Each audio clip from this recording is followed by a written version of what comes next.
Hi viewers, Voice of Vasu 77. This is my YouTube channel. Please watch and subscribe. Press the bell icon to get more videos.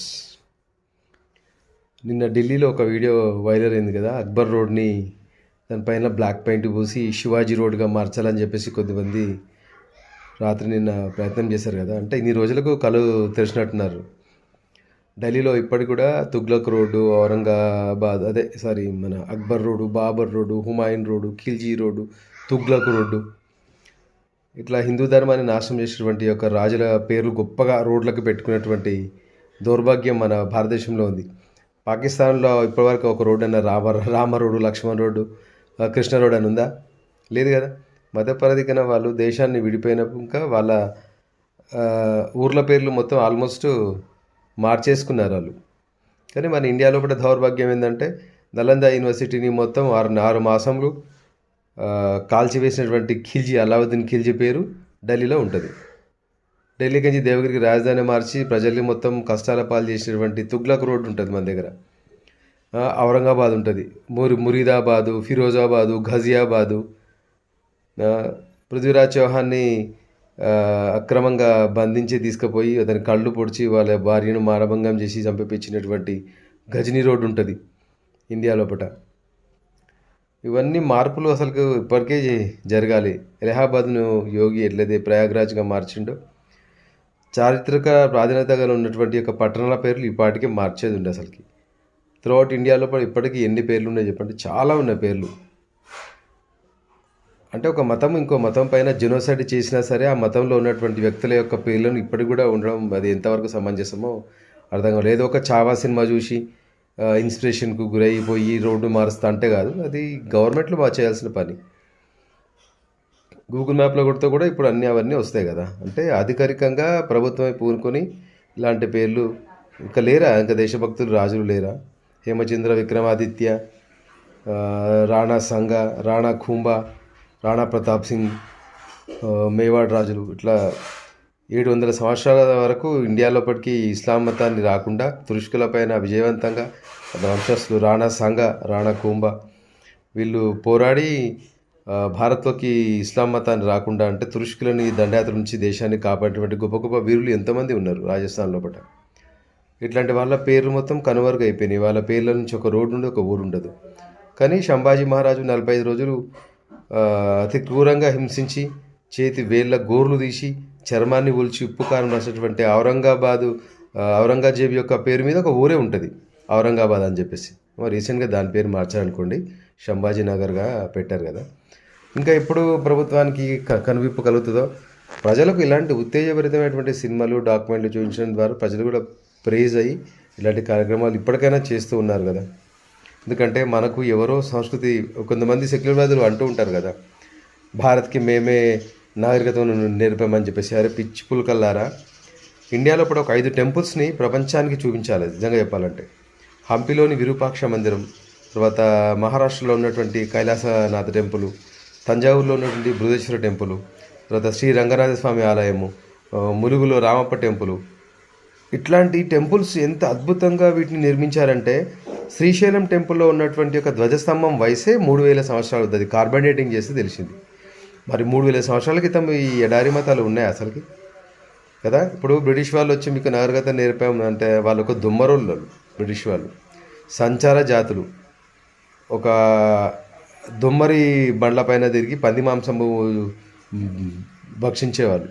ఎప్పుడైతే ఇట్లాంటి Africa దేశాలని, Europe దేశాలని, Asia దేశాలని కొల్లగొట్టి ఇక్కడ నుంచినటువంటి సంపదను మొత్తం తీసుకొని పోయి, ఇప్పుడు యూరోప్లో ఉన్నటువంటి చాలా కంట్రీస్, ఇప్పుడు ప్రపంచం మొత్తంలో ఫ్రాన్సు, స్పెయిన్, ఇంగ్లాండ్ ఈ 3 దేశాలే ప్రపంచంలో ఉన్నటువంటి ఒక 3వ వంతు భాగాన్ని పరిపాలించినాయి. అంటే అక్కడ ఉన్నటువంటి సంపదను మొత్తం తీసుకెళ్ళి వాళ్ళ దేశంలో కూడా దొంగతనంగా వాళ్ళు సంపాదించిన సొమ్ముతోనే డెవలప్ అయ్యారు. ఇప్పుడు నాగరికత మేము అభివృద్ధి చెందామని చెప్పేసి చూస్తున్నారు. కానీ యాక్చువల్గా భారత్ ప్రపంచానికే నాగరికత నేర్పింది. ఈ విషయం ఎవరో చెప్పాల్సిన అవసరం లేదు. కైలాసనాథ టెంపుల్ కానివ్వండి, వేణుగోపాల స్వామి టెంపుల్ శ్రీరంగంలో, అది మరి ఇక్కడ శృంగేరి శారదాపీఠంలో ఉన్నటువంటి టెంపుల్, కొన్ని అద్భుత కట్టడాలు. తంజావూరులో బృహదీశ్వరాలయం ఉంది కదా, అది 13 అంతస్తుల హైట్ ఉంటుంది. దానిపైన 80 టన్నుల వెయిట్ గల ఏకశిల రాతిని పైన అమర్చారు. కోనార్క్ టెంపుల్ అసలుకి ప్రపంచం తర్వాత భువనేశ్వర్లో ఉన్నటువంటి లింగరాజ్ టెంపుల్.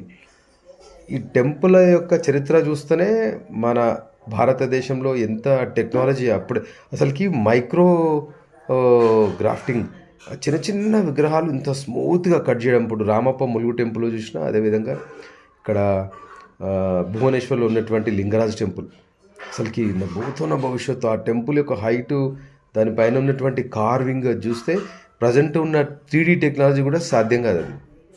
ఇప్పుడు కైలాసనాథ టెంపుల్ ఉంది కదా ఇక్కడ మహారాష్ట్ర లోపల, ఆ టెంపుల్ ఇప్పుడు నిర్మించాలంటేనే ఒక 50 సంవత్సరాలైనా సరిపడ ఒకటే టెంపుల్ని పైనుంచి చెక్కుంటూ వచ్చారు. మరి ఇంత టెక్నాలజీ మరి భారత్ దగ్గర ఉందంటే అట్లాంటి ఇన్స్ట్రుమెంట్స్ ఉండే అప్పుడు. మరి ఇట్లాంటి 3D ప్రింటింగ్ అలాంటి వ్యవస్థ లేని టైం లోపలనే అంత మైక్రో కార్వింగ్ని వాళ్ళు ఎట్లా చేశారు అసలుకి. ప్రపంచానికి మనము నాగరికత నేర్పాం కానీ ఇంకా సూడో సెక్యులర్ వాదులు చెప్తూ ఉంటారు బ్రిటిష్ వాళ్ళు వచ్చారు, రైల్వేస్ డెవలప్మెంట్ చేశారు, భారతదేశానికి నాగరికత నేర్పారు, కట్టుబొట్టు వ్యవహారాలు. ఇప్పుడు మనం ఎట్లా అంటే వెస్ట్రన్ కల్చరే చాలా గొప్పగా ఉందన్నట్టు మనం ఫీల్ అవుతాం కానీ యాక్చువల్గా ప్రపంచానికే నాగరికత నేర్పింది. ఇది వాస్తవ విషయం. ఇట్లాంటి విషయాలు చరిత్ర ఎప్పుడో కనుమరుగైపోయింది చరిత్ర లోపల.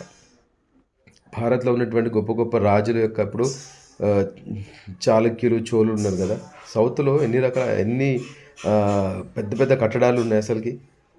ఇప్పుడు ముస్లిం వలసవాదులు వచ్చి ఇప్పుడు ఆగ్రా కోట అని తాజ్మహల్ అని అదని ఇదని చెప్తున్నారు కదా. యాక్చువల్గా వాళ్ళు వచ్చేటప్పుడు అయితే వాళ్ళ దేశం నుంచి ఒక దమ్మిడి కూడా తీసుకురాలి కదా. వాళ్ళు మన ఇండియాకు వచ్చి మన ఇండియాలో వచ్చినటువంటి కప్పాన్ని శిస్తును వసూలు చేసిన డబ్బుతోని మన కార్మికులతోనే వాళ్ళు కట్టారు. కానీ ఆఫ్ఘనిస్తాన్ నుంచి ఇరాన్ నుంచి వచ్చినటువంటి తురుష్కులు, టర్కీ నుంచి వచ్చినటువంటి తురుష్కులు అక్కడ నుంచి మన సంపదను తీసుకొచ్చి కట్టారా? మన సంపదతో మన ప్రాంతంలో పట్టిన ఉన్నటువంటి యొక్క వాటిని కట్టడాలను వాళ్ళు నిర్మించారు. అంటే ఇక్కడ ఉన్నటువంటి లేబర్స్ వీళ్ళంతా ఇప్పుడు పర్షియా నుంచి వచ్చినటువంటి రాజులు ఉన్నారు. ఆగ్రా కోట, చార్మినార్ ఇవన్నీ మావే కదా, సబ్ చూడదా అని అంటారు కదా. అంతకంటే గొప్ప కట్టడాలు ఉన్నాయి. ఒక రామంప టెంపుల్ చూడండి, బృహదీశ్వరాలయం తంజావూరులో ఉంటుంది, ఆ టెంపుల్ చూడండి. అంటే ఇవన్నీ దేనికి చిహ్నాలంటే మన యొక్క హిందువుల యొక్క కట్టుబాట్లు, సాంప్రదాయాలు, టెక్నాలజీకి ఇవి. ఒక టెంపుల్ ఉంది అంటే ఆ టెంపుల్ కింద అన్ని రకాల వర్ణాల వాళ్ళు ఆ టెంపుల్ కింద అక్కడ ఆశ్రయం పొందేటువంటి అవకాశం ఉంది. ఇప్పుడు లింగరాజ్ టెంపుల్ చూశాను నేను భువనేశ్వర్లో. అసలు ఈ టెంపుల్ అసలు 2 కళ్ళు చాలా అసలు టెంపుల్ అంత గొప్పగా ఉంటుంది. మరి 2-3 వేల ఏళ్ళ చరిత్ర అయినటువంటి ఆ టెంపుల్ ఆ కాలంలో కూడా ఎట్లా నిర్మించారు అసలుకి. అక్కడ శిలాశాస్త్రంలో కూడా రాసి ఉంది, అక్కడ విశ్వకర్మ నిర్మించాడని చెప్పేసి రాసి ఉంది లింగరాజు టెంపుల్. ఆ జీవితంలో కూడా అట్లాంటి టెంపుల్ అది చూశాను. మళ్ళీ ఇక్కడ తంజావూరులో ఉన్నటువంటి బృహదీశ్వరాలయం అసలుకి నా భూతో నా భవిష్యత్తు. కోనార్క్లో ఉన్న టెంపుల్ కూడా అంతే. జస్ట్ ఈ టెంపుల్ చాలు మన యొక్క చారిత్రక సాంస్కృతిక విషయాలను వెల్లడించడానికి. ఎవరో వచ్చి మనకి నాగరికతను నేర్పారు, కట్టుబొట్లు ఎలా ఉంటాయని నేర్పారు, ఆహారపు అలవాటు నేర్పారు కాదు. భారతదేశం అనేది ప్రపంచానికి ఒక గురువు లాంటిది. ఈ విషయం యాక్చువల్గా అందరికీ తెలుసు కానీ తెలియనట్టు యాక్టింగ్ చేస్తుంటారు. ఎవరు ఈ సూడో సెక్యులర్ వాదులు ఉంటారు కదా, వీళ్ళు ఎడారి మతాలు పాడేసే కుక్క బిస్కెట్లకు ఆశపడి మన సంస్కృతిని, సాంప్రదాయాల్ని మొత్తం నీచంగా ఈ కట్టుబాట్లని. ఇప్పుడు కొన్ని దేశాలు ఇప్పుడు వెస్ట్రన్ కల్చర్ అంటే అదో అత్యంత గొప్ప కల్చర్ అని చెప్పేసి టై కట్టుకోవడం, ప్యాంట్లు వేసుకోవడం, షర్ట్ వేసుకోవడం, ఇట్లాంటి కల్చర్ అది గొప్ప కల్చర్ కాదు. సనాతన ధర్మము ప్రపంచానికి ఒక గురువు లాంటిది. ఎవరన్నా ఈ మాట అంటే సోషల్ మీడియాలో కూడా ఈ మధ్య రీసెంట్గా ఇట్లా జరిగినందుకు ఈ టాపిక్ మీద మాట్లాడాల్సి వస్తుంది. కానీ మన దౌర్భాగ్యం ఏంటంటే ఇప్పటికి కూడా కొన్ని ఇతర మతాలకు సంబంధించినటువంటి వాళ్ళు, భారతదేశము ప్రపంచంలో పడిన 7వ అతిపెద్ద దేశం కదా. అవును, వాళ్ళు దురాక్రమదారులు మనం పరిపాలించడం అంత మాత్రంలో వాళ్ళ పేర్లు పెట్టుకోవడం ఎంతవరకు సమంజసము. మతపరంగా 2 దేశాలు 1947 లోపల విభజన అయిపోయింది. అక్కడికి ఈ పేర్లను మొత్తం మార్చి ఆ ప్రాంతానికి తగ్గటువంటి అర్థాన్ని బట్టి ఆ ప్రాంతంలో ఉన్నటువంటి గొప్ప వ్యక్తుల పేర్లతో పాటు ఆ ఊరు పేర్లు మార్చుకోవచ్చు కదా. మరి అలా జరగాలంటే రాజ్యాంగంలో కూడా సవరణ కావాలి. ఒక ఊరు పేర్చి కావాలంటే ఒక మతం వారిని వాళ్ళ ఓట్ల కోసం ఆశపడి అలా వాళ్ళ ఓట్ల కోసం మేము ఈ పేరు మారిస్తే ఈ ఓట్లు మాకు పోతాయి అని చెప్పేసి ఆలోచన చేసినటువంటి రాజకీయ పార్టీలే ఆ విధంగా మార్చవు. కానీ ఈ పార్టీకి అన్ని పేర్లు మార్చేది అసలుకి. ఎడారి మతాలకు సంబంధించినటువంటి పేర్లు కాకుండా సనాతన ధర్మానికి సంబంధించినటువంటి పేర్లు. సోమనాథ్ టెంపుల్ని 17 సార్లు గజనీ మహమ్మద్ దోచుకున్నాడు. 17 సార్లు. అవసరమా అతని పేరు? ఇంకా అలావుద్దీన్ ఖిల్జీ నలంద యూనివర్సిటీని తగులబెడితే 6 మాసములు. ఎంత పెద్ద గొప్ప మన ఆ, సంపద, లిఖితపూర్వకంగా ఉన్నటువంటి వేదాలు, అట్లా ఉన్నటువంటి ఒక థీరీ మొత్తం.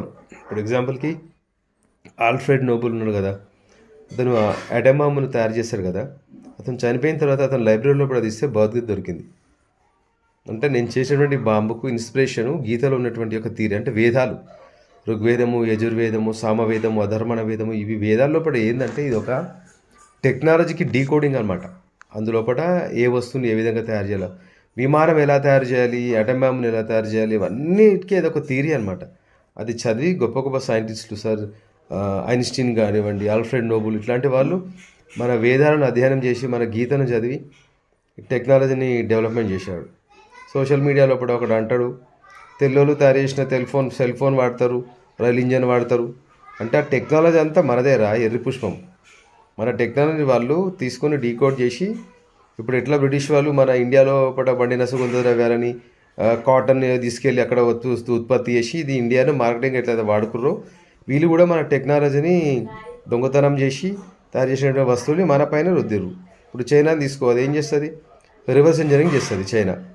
ఇప్పుడు వాళ్ళ దగ్గర ఉన్నటువంటి యుద్ధ విమానాలు కానివ్వండి, ఏ వస్తువైనా సరే ప్రపంచంలో కూడా ఒక వస్తువు తయారు చేస్తే ఆ వస్తువుని తీసి మక్కి దాన్ని రివర్స్ ఇంజనీరింగ్ చేసి మార్కెట్లో ప్రవేశపెడుతుంది. ఎందుకంటే అక్కడ లేబరు అది చీప్లో దొరుకుతుంది కాబట్టి. కనీసం ఆ టెక్నాలజీ అయినా వాళ్ళ దగ్గర ఉంది కదా.